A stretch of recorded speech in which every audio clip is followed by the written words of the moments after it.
Hi guys, it's another day, another blessing to be awoken with the Lord. And ito ako ngayon, trabaho na naman, kaya lang sakit ng payod ko. I don't know kung makaka-put up ako ng drywall today, but tingnan lang natin. But for now, nandito kami sa isang hardware store to get our materials. Siguro dahil napakabigat ng drywall na in-install ko kagabi, so that's why sakit ng payod ko, yung likod ko ba.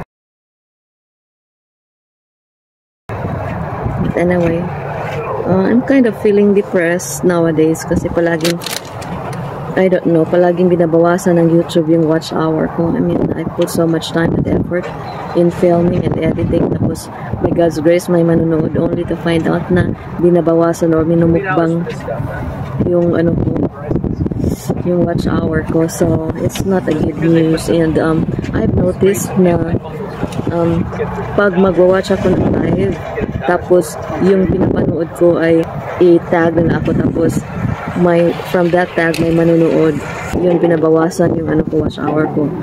Na-observe ko din na pag tinitingnan ko yung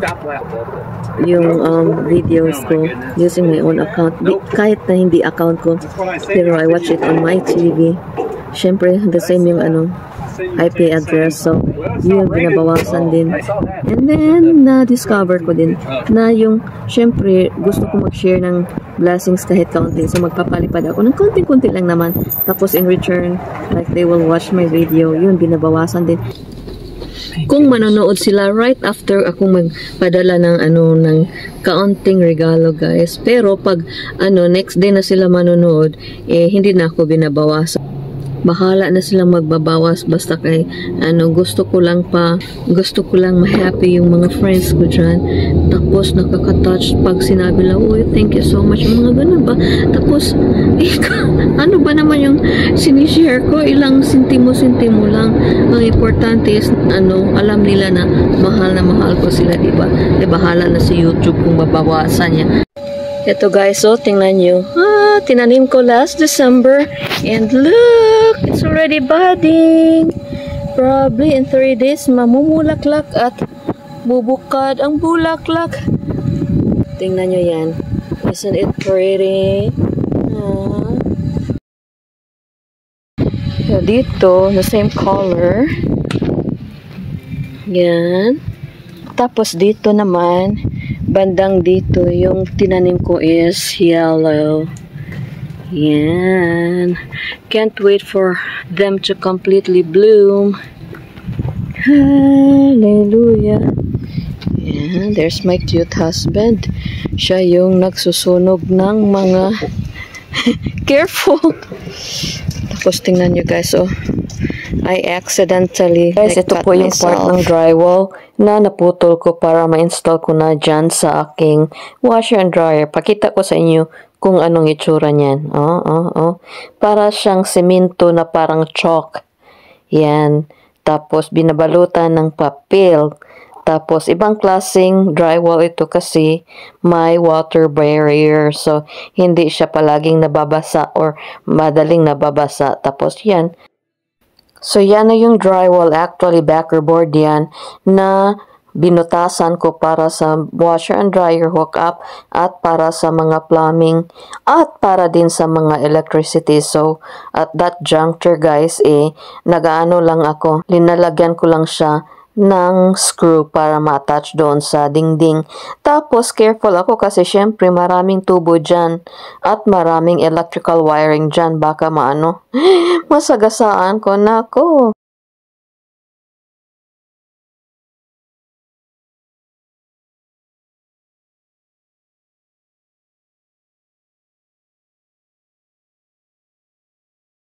So sorry, wala kayong sound na maririnig dyan kasi ang lakas ng music sa background namin. But at this juncture guys, yan, nagkamali yung mga karpentero ng engineer namin. At yung studs, yung mga kahoy-kahoy ba dyan na linalagay nila, hindi aligned lahat. Kaya parang mahirap talagang maglagay ng backer board kasi parang nagwi-wave yung backer board dahil irregular yung mga distances ng kanilang studs. Yung mga kahoy ba, Yun. So, parang nagda-dance yung ano, sumasayaw yung drywall ko kasi pabawog-bawog. Kaya yan, si Dan, inano niya. To the rescue si Dan. Inayos niya yung mga bawog-bawog, inayos niya yung studs na nag-protrude. Tapos, yan, hindi ko kaya yan kung paano ayusin when it comes to studs. Ay, additional job na naman. Kung tama lang sana yung ginawa nila, hindi na ako pinutol ko na yung video na ito kasi ang taas, but yeah, it's additional job for us.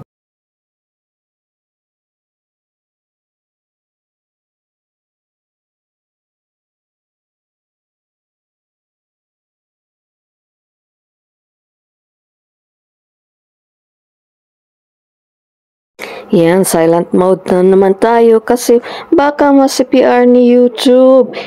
Binabawasan na nga yung watch hour ko tapos CPR pa. Ay, nako. Ito pa yung mga karpentero ng aking engineer. Mali-mali yung ginawa nilang studding. So, yan. Additional work na naman.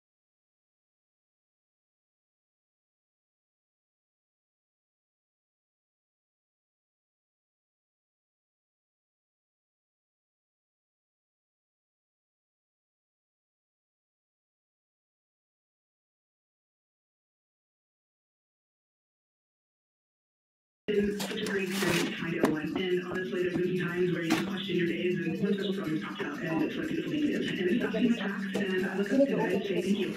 Stories like this are possible because people like you give. Thank you for helping others worship.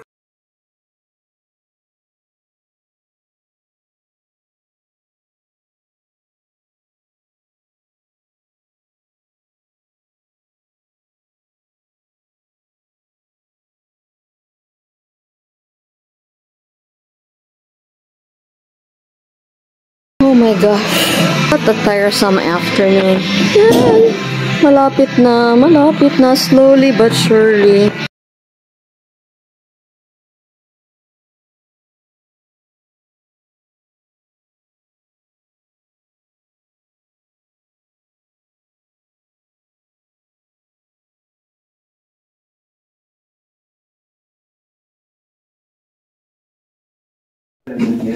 Mi amigo, hasta Escalares.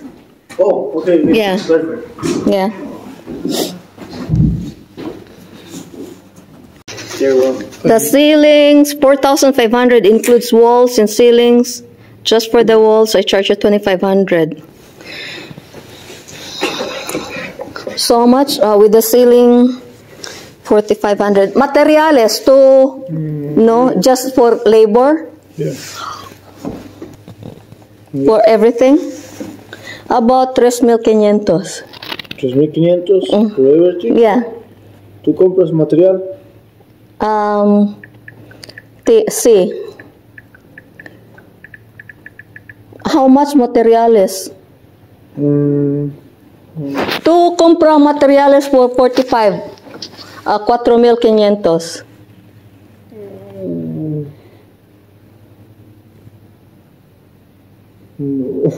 Oh. I buy materiales and 3,500 for labor, for trabajo. How much materials? 100 sheets. Board, how much is per sheet for the drywall? Like 11. So how much is 100? 1,000? 1,100, yeah. So you said 3,500. 3,500. 3,500 for labor only. If we compra materiales as to 3,500 por trabajo. Is that it? But 4,500 to materiales. No. 4,000 huh? This installed floor, paint, framing. Yeah. Oh. So 4,000 for labor. Ooh, laminate, flooring, framing, gardening. Yeah. Ooh. I'm gonna record this. So, Little concrete. huh? Little concrete. Concrete? Yeah. Yeah, I have concrete work for you. Yes. Oh. See, in the outside. In la. Come here. Huh? Oh, I already. Sorry. Pasensya, mi amigo. Mi cabeza es muy dolor. So, cimiento from here to there, and then this high. Cimiento. Muchos. How much? I don't know, maybe. Yeah, this is the level. Yes. Okay. For budget, me no dinero. No dinero, mi amigo. So, you give me descuento, huh? Oh, yeah.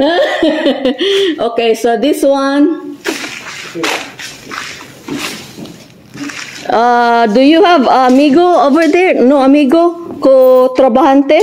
Yeah, my guy is in 3 or 4. Oh. Yeah. Muy bien, muy bien. You give me 90% descuento, ¿ah?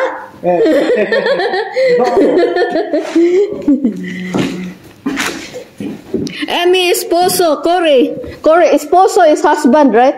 Oh. Esposo, Corey. What is, ¿cómo se llama? My name is Luis. Huh? Luis. Luis Fernandez? You? Marilyn. Corey. Sorry. Yeah, Marilyn, always remember Marilyn Monroe. Oh. Okay, Luis said he will give us descuento, 100% descuento.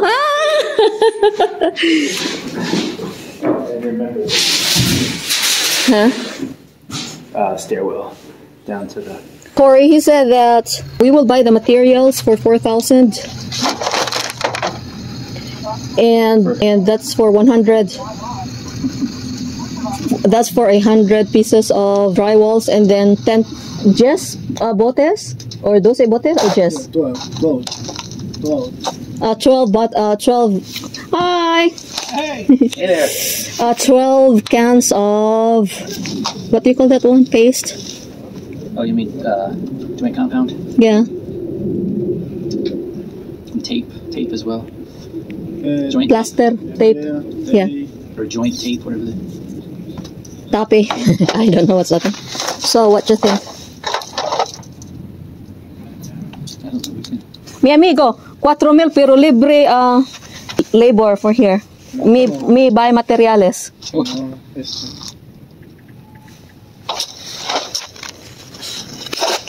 Then they said that they will be the one to bring the materials inside from the store. Oh, they'll get them. Yeah. So that's four total. 4,000 for labors plus 1,000 plus materials. Let's say So 5. Let's say 6 or 5,500 or 6. Give me 4,000 units and pick them up at the store, and I'll bring the leaves and all the material inside the house. Yeah, this is not easy. Maybe. No. Yeah, this is not. No, you just back up here. Oh. Yeah, make sure no rain because you will rain very difficult. Oh. You just back up and then. Okay. Para na akong si Cesa, oh. ito na yung pagmumukha ko. Just 3 hours. Sinong hindi makalkag yung buhok sa pag-angat ng drywall? Teka lang, kailangan kong mag headband as if. Oh, yan. Fights na, ha?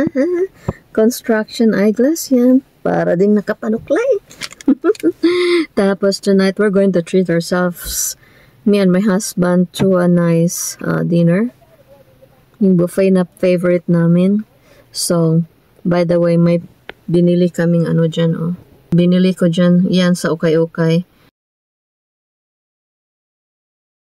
So, kain kami dito sa favorite restaurant namin kasi we deserve it. Naku, pagkatapos ng magkarga ng ilang pounds na drywall, my God, we deserve it.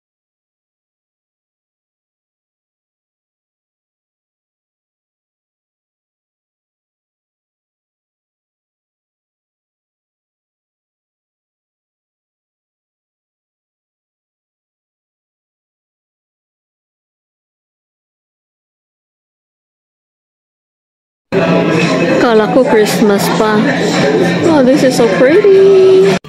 Bon appetit. Let's eat. So, nakakita na kami ng Mexicano na mag-i-install sa aming drywall. So, wait. But I'm still looking for somebody who can like give me a really good discount. So, dalawa yung quotation na nakuha ko. Yung sa ano namin, sa engineer namin. Siyempre, engineer siya. So, yung ano niya, price niya is pang-engineer din. So, he gave us like 9,000 para lang sa first floor. Yung in-install ko na drywall, doon lang yun sa washer and dryer. But I cannot install drywalls all around the house. So, yun. 9,000 sa first floor lang yun. So, naghanap ako, nakakita ako ng Mexicano. He's only charging us 4,000 plus probably 1,000 the material. So, 5,000 all in all.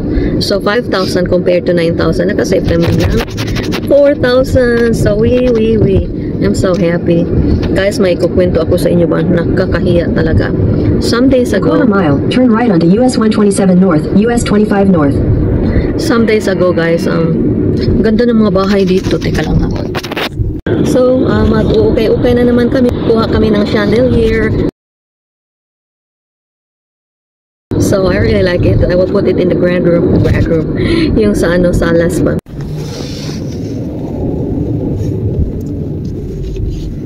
So, yung nangyari sa akin, guys, the other day, pumunta kami ni Cory kasi nag-install ako ng tile some days ago. And then, oh my gosh, so gabi na, so wala na mga tao. Si Cory, pumunta, bumili siya ng snacks namin. Tapos, you know what happened?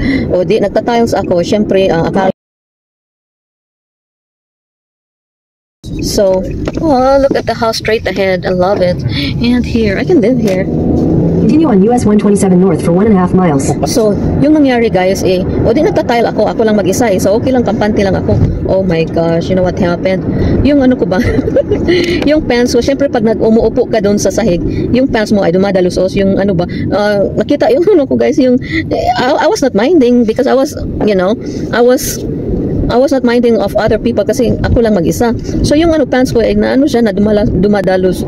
Ano ba, nag-go down siya ba konti. Tapos guys, hindi ko nalaman na pumunta pala doon. Oh my goodness, dumating yung aming engineer. Nakita niya yung payod ko, guys. Nakita niya yung kigol ko.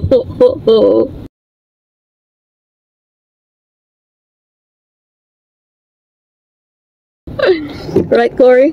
I told you, right? Yeah, we did. So, syempre hindi naman ako nagmamind kasi pag upo ka talaga, yung pants mo, especially kung hipster kasi yung pants ko. So, nakita talaga yung yung butt cheek ko. But I was not minding anybody kasi ako lang mag-isa. Naku, pumasok siya. Tapos yung light pa naman na centered sa akin. Siguro nakita talaga niya yung payod ko, guys. My goodness. Nahihiya talaga ako para akong gumuho sa lupa. Nahihiya ako. Oh, well, what can I do? So, as if lang, okay, what are you doing here? Siyempre, kasi kukunin niya yung ano, check na bayad namin sa kanya, na akala ko nakuha na niya. We left it in the house.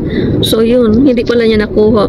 Sabi ko, anong ginawa mo dito? Kinagawa mo dito? Sabi niya, kukunin ko yung check. Like, parang awkward, pero what can I do? It already happened. So naka-experience ba kayo ng halos private parts nyo ay nakita ng ibang tao? Nakakahiya talaga. Oh my goodness. So yun, parang gusto kong gumuho yung mundo. And I was so ashamed. So yun yung story ko, guys. Gusto kong well, what can I do? It happened. Kung ano ko naman yung sarili ko, i-torture yung sarili ko, wala na akong magagawa, diba? It already happened. So as if walang nangyari. But anyway, thank you guys for watching.